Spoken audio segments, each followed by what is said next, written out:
Hi, June here with today's thought. Today we're going to talk about polls. There are a lot of polls out. I mean presidential polls, presidential horse race polls.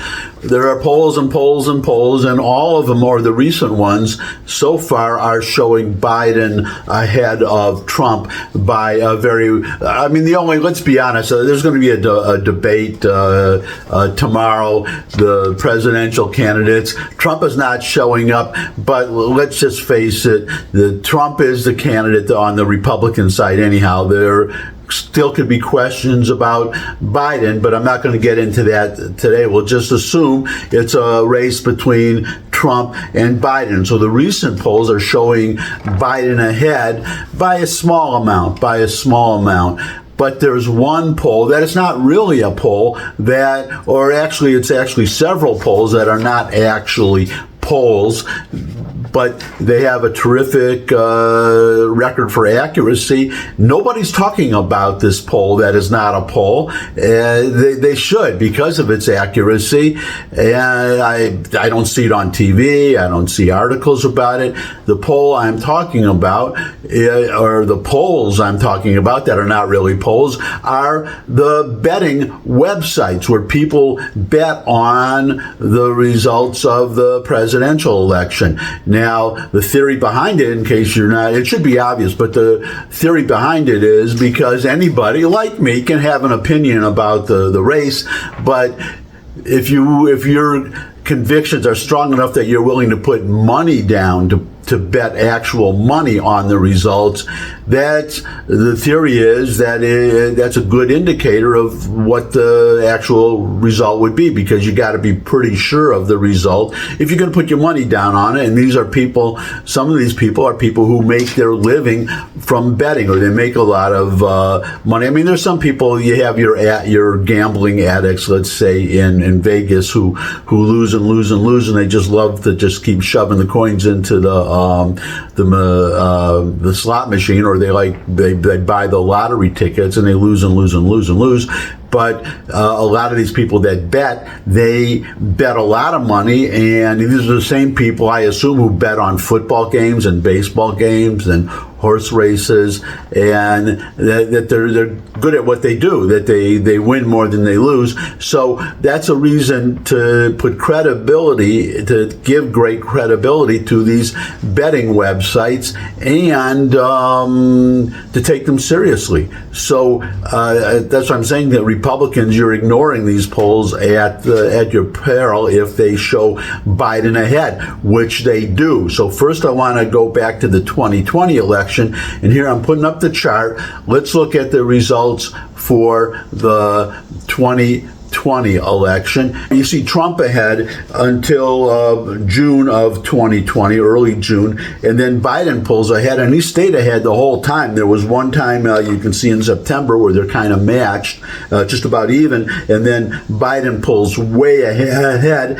and by election day, he's ahead of Trump by 28.5 points. Now, the election itself, as we know, was a lot closer than that. It was only a couple of points difference, and I just read that or heard a talking head on TV that 50,000 votes either way had they gone the other way in certain swing states, just 50,000 votes would have changed the election. But look at how the gap of how confident the bettors were that Biden would win, and he did. It doesn't matter if you could think believe the election was stolen, you could believe it was rigged. That's not the subject for today. Whatever was going on, you had these bettors were very 28 points, 28.5 point gap that wide tells me they were very confident that Biden was going to win, and they proved to be right.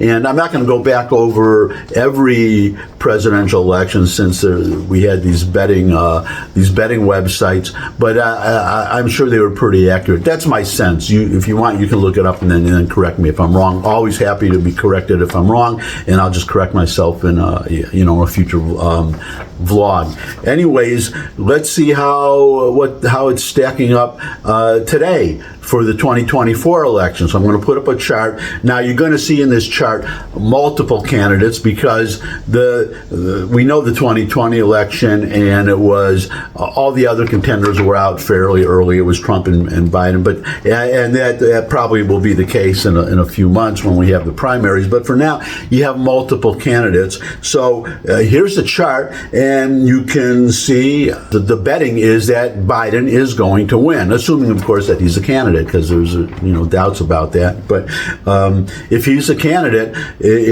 according to these batters, and they're usually right, if the election were held today, as I said, they have such a great track record, definitely in 2020, Biden would win today, because some people are saying, well, it's iffy, it's close or whatever. No. According to this, Biden would win today. So you have to follow these. But Trump supporters, the Trump campaign, but any Republican, you have to look at this chart. It's a warning sign for Republicans if the Republicans want to win, and these other candidates need to drop out and that's my opinion, and they need, because they're not going to be the candidate, and get behind Trump and put their campaign funds into the Trump campaign and just work like crazy, because as it is right now, and we'll see that's the question. As these candidates drop out, where are they going to? The other ones, where will their supporters go? If you're down to two candidates, and that other candidate, whoever it is very close to Trump, so that you have a very close contest between the two, that's very serious for Trump. Right now, he is way out ahead. He has to stay way out ahead. So if he's not, that's a warning sign also. And then I would expect the bettors to that gap to widen even farther in favor of Biden. So that's my thought for today. Thanks as always for stopping by. If you could subscribe, that would really be great. Share this vlog with anyone you think would benefit from it, especially the leaders of the Republican Party and Ronna McDaniel. This will be the head of the Republican National Committee. This could be another vlog, another day, but someone in whom I have no confidence. She was in charge for the last two elections, and the presidential election and the midterm elections, and now she's in charge again. And she had promised not to run for a third term, but she did, and the establishment Republicans made her the chairman again instead of Harmeet Dillon, who's a real fighter and understands that it's really all about ballot harvesting and mail-in voting and early voting. She would have, I think she would have been a much better choice, but she's not. It's Ronna McDaniel, and here I am wandering again. So as I was saying, if you could subscribe, that would really be great. Share this video with anyone you think would benefit from it, and most of all, come back and see me again. I would love to see all of you again, and until I do see all of you again, bye.